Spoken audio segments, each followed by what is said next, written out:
अस्सलाम वालेकुम जी, मेरा नाम आमिर बिलाल है। नाजरीन, वही बात हुई, वही चीज़ हुई जिसका ख़तरा था, यानी कि ईरान की जानिब से डिले किया जा रहा था और ये चीज़ अमेरिका को परेशान कर रही थी कि जो मॉनिटरिंग की जा रही है IAEA की जानिब से, उसको ईरान की जानिब से बंद किया गया है। अब ईरान की जानिब से मिडल ईस्ट मॉनिटर की एक खबर थी जिसमें ईरान ने कहा था कि national security commission snubs nuclear chief negotiator's report as unsatisfactory. ये वो खबर थी जहां से मामलात ख़राब होना शुरू हुए। अब ये रिपोर्ट ये थी कि जो IAEA के जो चीफ थे, इन्होंने 52 ममालिक की एक कमेटी थी, उनके सामने ब्रीफ किया और ईरान के जितने भी इक़दाम थे उनको अनसेटिस्फैक्ट्री करार दिया, जिसके ऊपर ईरान ने जवाब दिया कि ये इंतहाई बेबुनियाद इल्ज़ामात हैं और हमने जितने भी हमारा कंप्लायंस का जो एक एग्रीमेंट था उसको जितना फॉलो कर सकते थे उतना किया। हमने उन्हीं चीज़ों को फॉलो नहीं किया जिनको अमेरिका या दीगर इदारों की जानिब से उसकी कंप्लायंस रिपोर्ट जो थी वो हमारे मुताबिक ठीक नहीं थी। अब उसके बाद से मामलात शुरू हुए हैं और उसके ऊपर ईरान का जवाब सामने आया। ईरान के बाद फिर वार्निंग दी गई अमेरिका की जानिब से। अमेरिका ने फिर ईरान के जो इंटरेस्ट था उसके ऊपर हमले शुरू कर दिए और उसके जवाब में ईरान ने अगेन जो है एक जवाब दिया है। ये तमाम तर चीज़ें जवाब दर जवाब जो सारी चीज़ें हैं आज की वीडियो में इनको हम डिस्कस करेंगे।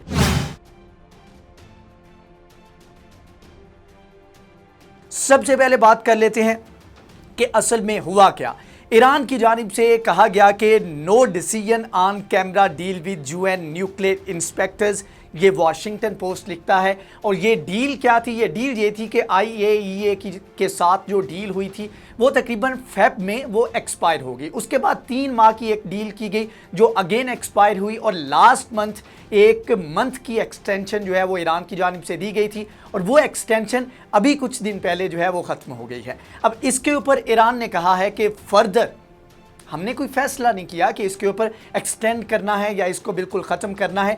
ये बहरहाल इसके ऊपर अभी हम फैसला करेंगे तो इसके बारे में बताएंगे।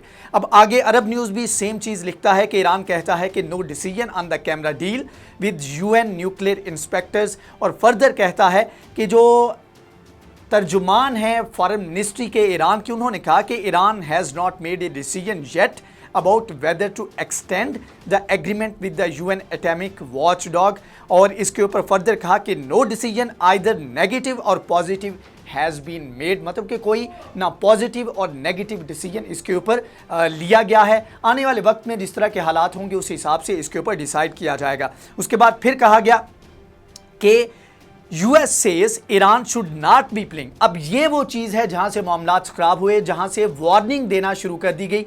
अमेरिका ने कहा कि Iran should not be playing brinkmanship on monitoring agreement with IAEA। मतलब कि ईरान ने जो बयान दिया उसके ऊपर अब ये ब्रिंक्समैनशिप ये चीज़ है कि इसमें होता यह है कि दोनों फरीक अपना जो मौक़िफ़ है उससे पीछे नहीं हटते और उस पॉइंट तक ले जाते हैं जहां से मामलात जो हैं वो कन्फ्रंटेशन की तरफ बढ़ना शुरू हो जाते हैं और उसके बाद जो फरीक जीत जाता है उसको इसका एडवांटेज मिलता है।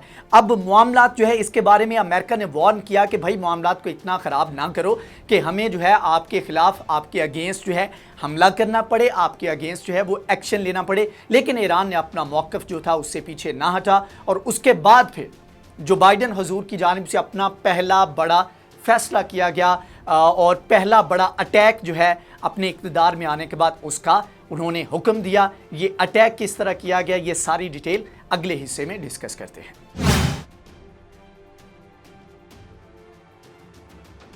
अच्छा जी, हुआ ये कि ये सारी सूरत हाल जब बिल्डअप होती रही तो उसके बाद फिर अमेरिका ने वार्न किया और अमेरिका की जानिब से जो बाइडन ने पहला मिलिट्री हमला ईरान का जो डिफरेंट मलेशिया है उनके अगेंस्ट जो है वो उसका हुक्म दिया। BBC न्यूज़ लिखता है Biden takes first military action with Syria strike on Iran backed militia. Al Jazeera कहता है US carries out air raids on the Iran backed militia and Syria and Iraq. उसके बाद नेवी टाइम्स लिखता है US jets strike Iran backed militia groups in Iraq and Syria. उसके बाद same चीज़ जो है वो न्यूयॉर्क टाइम्स लिखता है और साथ में हारीट्स कहता है कि 4 Iranian backed fighters killed in US strikes in Iraq and Syria। ये इराक और सीरिया का जो बॉर्डर था सीरियन साइड के ऊपर, वहां पर ये अटैक किए गए। रॉयटर्स लिखता है US carries out air strike against Iran backed militia in Iraq and Syria, और सेम चीज़ वाशिंगटन पोस्ट भी लिखता है। फिर अरब न्यूज़ ने कहा कि US strike Syria near Syria Iraq border kills 5 militia fighters, और आगे फिर ये है कि इसमें कहा गया कि 5 के करीब में ये अफराद जो हैं उनकी हलाकत हुई है, और इसकी तस्दीक बाइडन इंतज़ामिया की जानिब से की गई है, अमेरिका की जानिब से की गई है। जबकि जो सीरिया का जो स्टेट मीडिया है, जिसको सना न्यूज़ एजेंसी कहते हैं, उसकी जानिब से कहा गया है कि कुछ अफराद जो हैं वो हलाक हुए हैं, और साथ में एक बच्चा जो है उसकी भी डेथ हुई है। मज़ीद आगे कहते हैं कि जी टारगेटेड ऑपरेशन एंड वेपन्स, ये अमेरिका का बयान है। Storage facilities at 2 locations in Syria and 1 location in Iraq, मतलब कि सीरिया और इराक के अंदर 2 टैक्टिकल पोजीशंस के ऊपर ये हमले किए गए हैं। उसके बाद जो है ये इसकी तस्दीक की गई। अब सूरत हाल ये बनी कि ईरान ने इनकार किया, ईरान ने जो IAEA के साथ जो मामला थे उनके साथ कंप्लाइंस नहीं किया, और जो वार्निंग दी गई अमेरिका की जानिब से उसके ऊपर बाकायदा तौर। अब होता यह है कि पहले इंटरेस्ट के ऊपर जो डिफरेंट ईरान के इंटरेस्ट हैं मुख्तलिफ इलाकों के अंदर, उनके ऊपर हमला किया जाएगा, और उसके बाद फिर ईरान की तरफ आया जाएगा। तो ये एक वार्निंग शॉट दिया गया। अब होना ये चाहिए था कि इसके बाद ईरान चुप करके बैठ जाता और कहता कि ठीक है भाई, आपने हमले किए, सारा कुछ किया, आप जो कहते हैं हम उस हिसाब से आपकी बातों को मानने को तैयार हैं। लेकिन ईरान की जानिब से एक और बड़ा जो है धचका अमेरिका को दिया गया है। वो धचका क्या है वो आखिरी हिस्से में उसके ऊपर डिस्कस करते हैं। अब वो बड़ा धचका क्या है? बड़ा धचका यह है कि ये सारा कुछ करने का मकसद अमेरिका का ये था कि जो UN का वॉच डॉग है उसके साथ जो डील है उसको एक्सटेंड किया जाए, क्योंकि अगर UN का वॉच डॉग मॉनिटर नहीं कर रहा तो ये बिल्कुल ब्लैक में चले जाएंगे। इनको नहीं पता होगा कि ईरान जो है वो कितनी स्पीड के साथ, कितने मिकदार में यूरेनियम को इनरिच करके कितनी जल्दी जो है वो एटम बम बना सकता है। इस वक्त बिल्कुल ब्लैक में चला गया है। अब इसके ऊपर बयान क्या दिया गया है? अब देखें, पहले कोई ऑफिशियल बयान देता है उसकी बात और है, लेकिन जब एक कॉन्स्टिट्यूशनल इदारा और उसका हेड जो है इसके ऊपर बयान दे तो वो पूरे मुल्क का जो है वो एक बयान समझा जाता है। अब इसके ऊपर रॉयटर्स लिखता है, Iran says IAEA access to nuclear site images has ended, extension possible. ये हमले से पहले की बात थी, एक सॉफ्ट किस्म का स्टांस ईरान की जानिब से रखा गया था। लेकिन जब फिर हमला किया गया तो ईरान ने कहा, CNBC लिखता है, Iran says nuclear sites images won't be given to IAEA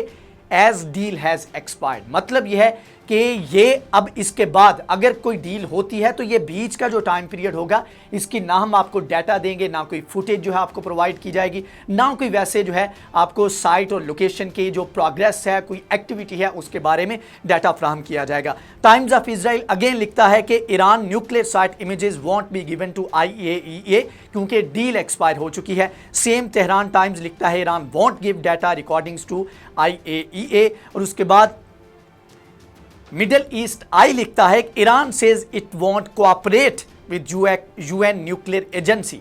और इसमें फर्दर जब डिटेल में जाते हैं, अब बात कर लेते हैं कि कौन सा बंदा ये बात कर रहा है। जो पार्लियामेंट के स्पीकर हैं, ईरान की पार्लियामेंट के जो स्पीकर हैं, नाम है इनका मोहम्मद बाकिर कलीदफ।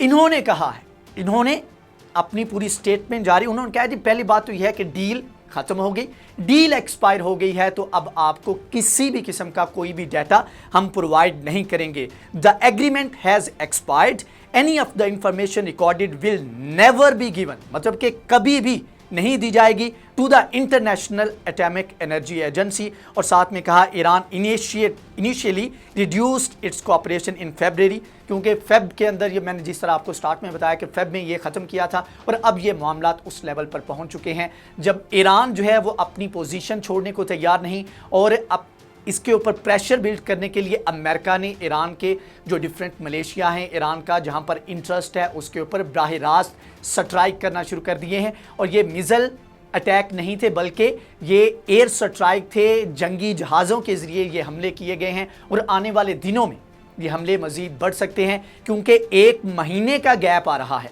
जून खत्म हो रहा है, जुलाई का पूरा महीना और अगस्त के स्टार्ट में इब्राहिम राइसी जो है अपने ऑफिस में आएंगे, तो उसके पहले पहले एक महीना जो है बड़ा क्रूशल है और ईरान अपना स्टांस बिल्कुल वाजे कर चुका है और आने वाले वक्त में कोशिश करेगा कि इसमें अपना जो उसके यूरेनियम की इनरिचमेंट है उसको जो है मैक्सिमम लेवल तक ले जाए और हो सकता है इसी एक महीने के अंदर जो है वो ब्रेकआउट टाइम जो है एक महीने का हो और इसके अंदर ही एटम बम बनाने की सलाहियत ईरान के पास आ जाए। यह महीना जो है बड़ा क्रूशल है और अब देखना भी ये है कि अमेरिका इसके ऊपर नेक्स्ट स्टेप जो है वो क्या लेता है। बहरहाल ये थी अपडेट जो मैंने आपके सामने रखी। अगर ये वीडियो आपको पसंद आई है तो इसको लाइक करें, शेयर करें, हमारे चैनल को सब्सक्राइब करें।